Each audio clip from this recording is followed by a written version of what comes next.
tell us who you are and what happened? I'm Edna Keith's mother. I was visiting my parents in Ritter, Oregon, and it was Easter time. Easter came early that year, and so there was snow on the grounds, patches of snow on the ground. It was a cattle area, and my parents were ranchers, and the neighbors were pretty much also. He was a happy child, a very happy child. He and his older brothers had gone to the barn to see a new calf. And it was at lunchtime, and so I called the boys, and the older two came, and Keith didn't. And so I said, "Oh, where's your brother?" And he said, "Oh, he went around the barn." And so we went to find him, and he wasn't there. We were able to start a search immediately for him. It was long before search and rescue was organized like it is today, but they knew how to search, and so they went within speaking distance of each other so that they were able to communicate. Everyone is just marvelous. We felt that there was about 200 people there. And they searched through the night.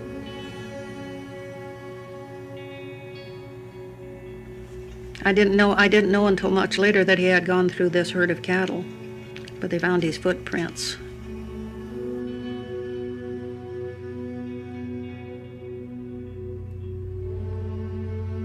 Even as the crow flies, his journey from his house to where his tracks were found is 3 miles. And then his body is found way over here, 5 miles away. 8 miles in total. He was stiffed. His little body couldn't move. He was found face down in the snow, and his little face was scratched pretty bad when we found him. And it was at lunchtime when he had disappeared, and it was about 7 o'clock the next morning when he was found. 8 miles. That's as the crow flies. It's impossible to walk out here as a crow would fly. In the span of less than 24 hours, you'd have to believe that this 2-year-old covered perhaps as many as 12 miles.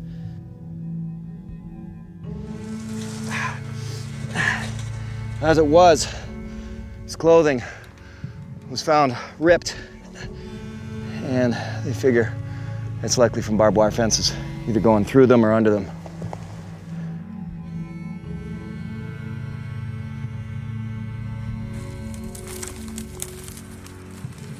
And even with a full moon tonight, I can't see anything going through this bush. So if I'm a 2-year-old child and I've got to walk through this or crawl through this, I get to this time of night, I can't see Keith going anywhere. I can't go anywhere.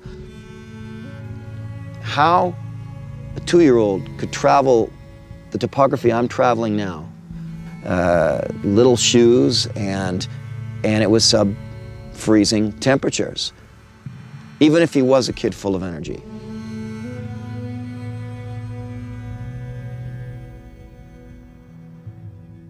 This is roughly the area the searchers found him. His father was about 100 yards that way, and he's found here, face down in the snow, hat and coat beside him.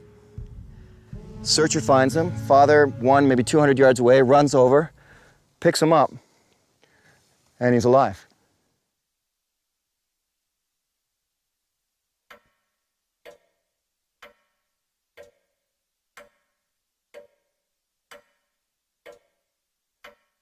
Over the years in the Ritter area, when we'd go visit there, someone would come visit and say, "Oh yeah, I remember we looked for you, and thank goodness you were found." And I'd say, "Oh, well, that's great, and thank you for looking."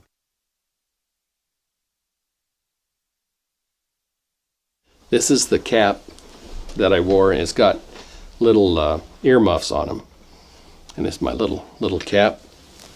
And this here is one of my shoes that I had on.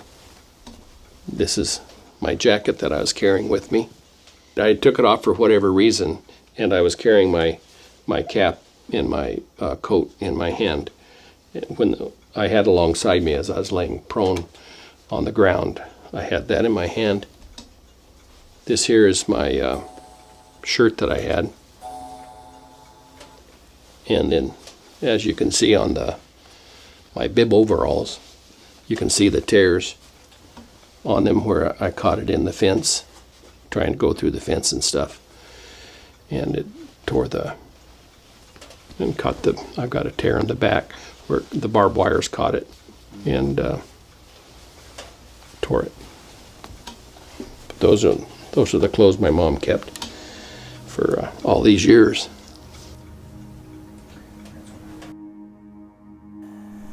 We just never gave up hope, and he was found.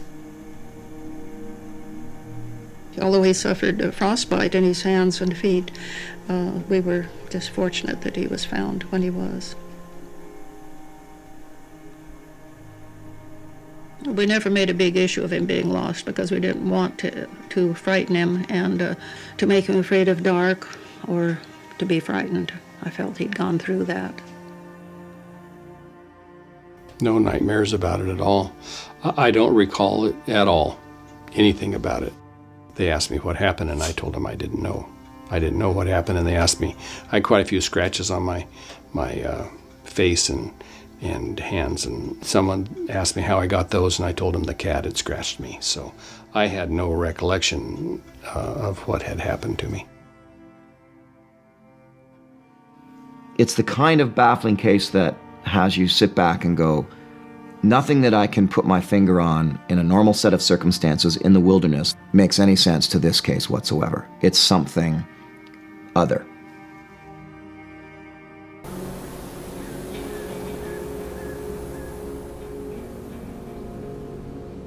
Throughout my tenure as a sheriff, there was nothing more important than keeping communication open with the family.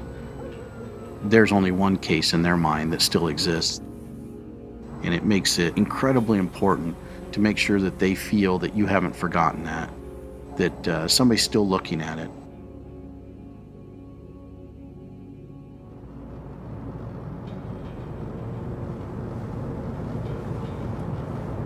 I don't come up here that often.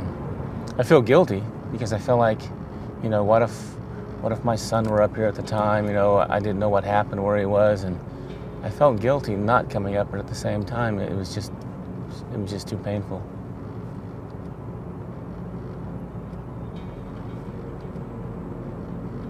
It was hard comprehending that was it.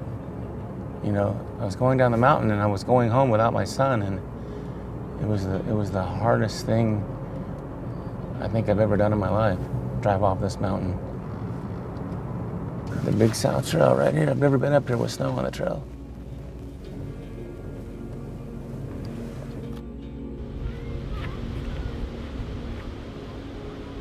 When you come up here and you see the beauty and you think, did my son lose his life up here? I think to myself, gee, Jared, you sure picked a beautiful place to hang out.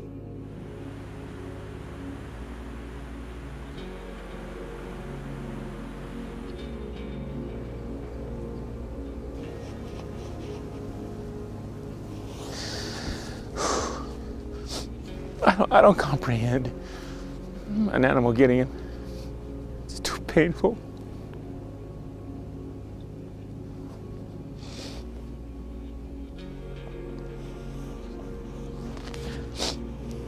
I mean, I visualize many times. I visualize him walking down the trail and some stupid cat jumps him.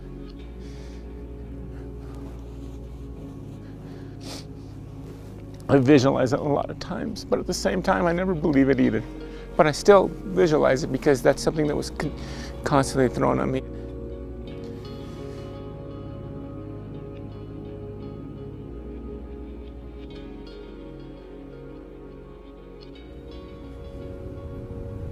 I can also imagine that it haunts them for the rest of their lives. Just the weird circumstances and the fact that they will probably never have an answer to what really happened. I think the natural inclination for all parents and all relatives is they want closure. It's an unknown what happened to these people, and it extends far beyond just kids. We're at 1,600 cases, and with every month, there's a new case that comes across my desk that's an exact match for what we've talked about. There's not going to be any one particular person that can shed light onto a lot of the phenomenon that's going on. We're talking about a very large, even worldwide collective of information here. Certainly authorities, national park authorities, law enforcement authorities, they often have their fingers, tapped onto the knowledge that we need, but whether or not we can acquire it from them is another story. When you look at some of these cases, you have to consider possibilities with which we are really uncomfortable. As a rational society, we're uncomfortable thinking about what else could be out there. But some of these situations are so unusual, you have to think beyond the bounds of what's normal, what's a normal explanation for this.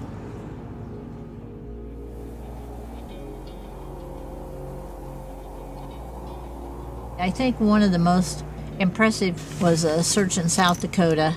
It was for a little toddler that had wandered away, and this was, I forget, it was January, February. It was cold weather, and we could not get any clues on the little toddler at all. It had been like 3 days, so we knew it was probably not going to be a good result. Anyway, we were, to make a long story short, coming through some willows, and it was all foggy, and the dogs were alerting, but we could not come to any, conclusion. And all of a sudden, my dog turned around and just let out a real startled howl, it was scared. And we turned around, and here was this little toddler walking out of the fog with just absolutely no clothes on at all. And it scared all of it. I mean, the other handler and I both went, whoa, just startled us too. And just like the little thing appeared out of nowhere, out of the mist. We suspect, because of just the way, dirty and everything, that probably she had been with an animal, had curled up with a coyote, or we don't know for sure, and we'll never know. The ultimate possibility is the most disturbing of all, that it's been here as long as humans have been here. Sometimes we can see the remains, and sometimes we never get an answer at all.